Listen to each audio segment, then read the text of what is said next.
Hi, my name's Ginny Lindsay. I'm the Principal Therapist at From 2 to 3 Relationship Counselling Service in Crows Nest, New South Wales.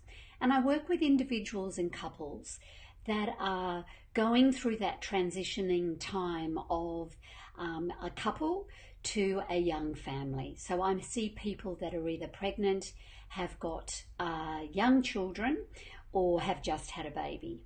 And what I'm often asked is who instigates this process to come and see a relationship counsellor like myself? And the answer to that is that it can often be both. But what I notice is that their needs are different.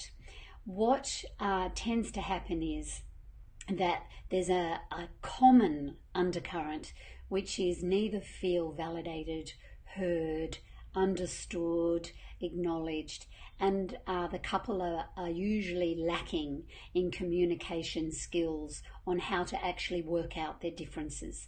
So they often end up in a very gridlocked position and with a lot of resentment and hurt and sadness that is sitting underneath the relationship.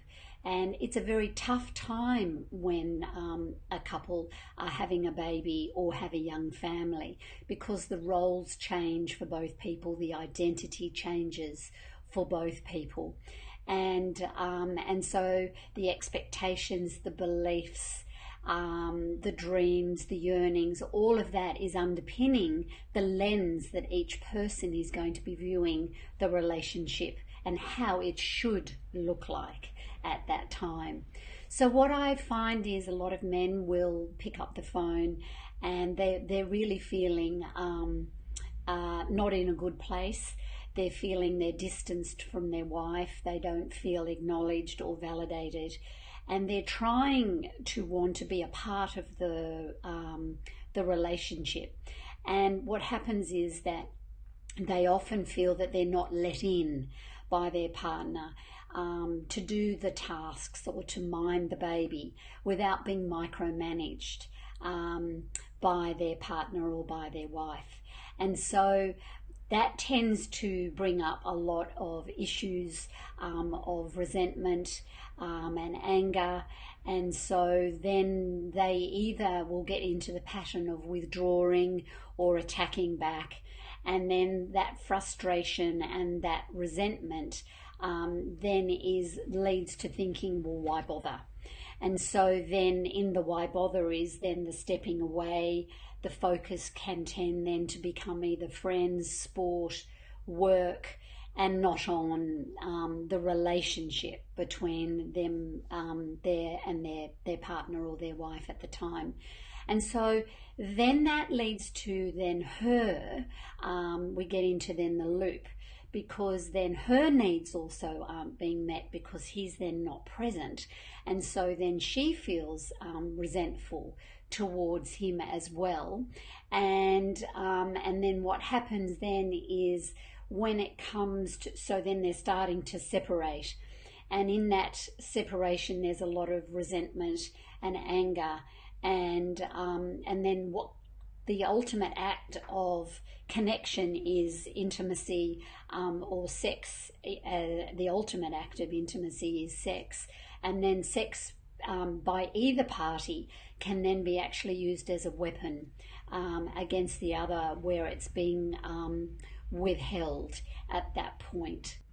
Often then when the woman picks up the phone, some of her struggles might be the change of role, the change of identity.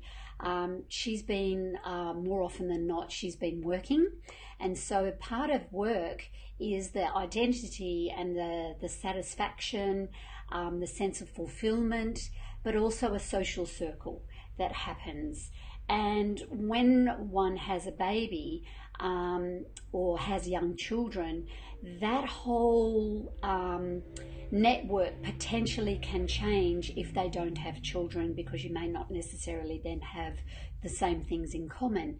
And yes, one joins a mother's group and you learn at the mother's group and you make new friendships within that mother's group as well.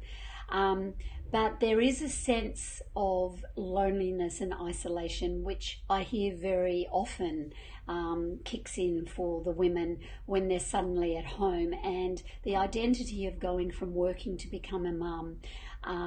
A lot of people really struggle with, and there's nothing wrong with actually admitting that is an issue as far as something to be able to find what that new role looks like.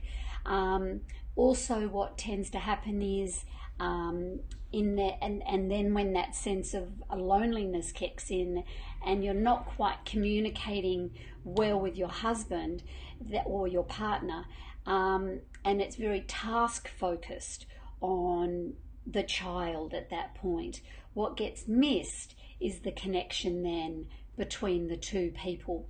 And so, because of tiredness and feedings and then child's duties and everything that needs to happen around the child, what then happens is that the time to connect between the couple, which before children wasn't so hard to make happen, now needs to be nearly scheduled in to make it happen. And people don't realize how they need to make time for that to actually happen and to connect in. And so that quality time together gets affected. And so it becomes very task focused rather than couple focused. And so when that starts to happen, again, different emotions come in. Yes, there's the resentment, the anger, but there's also often a sadness that's sitting underneath that.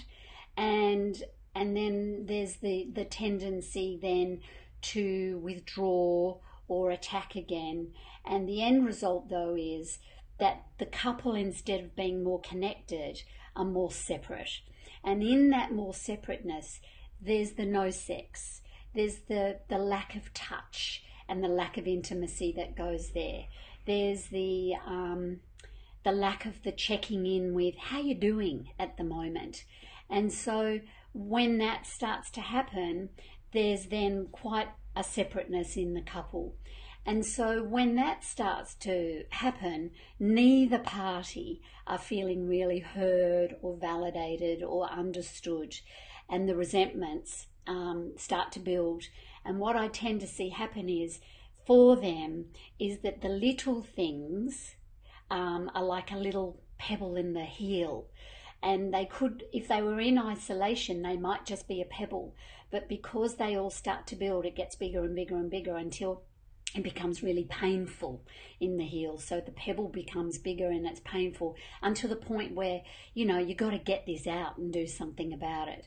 So if you can relate to this at all, and you are a man or a woman, and that you are actually going, hey, these are the niggling things that are happening in our relationship, I would encourage you to pick up the phone and call me on 0412 88 2345 or email me on ginny@from2to3.com.au. Because what I've actually noticed is I used to do a lot of work with separation and divorce, and they were the couples or the individuals that basically never addressed these little pebbles at the beginning of the relationship. They just let them there, and then the gap has become too big now for them to want to fix it, or there's just too much in the gap. So I would encourage you to actually do something positively now, and let's learn some communication skills and be able to work through any of those unfinished or unresolved emotional issues that are in between the two of you. So please pick up the phone, and I look forward to supporting you on developing a much deeper connection that you have in your relationship.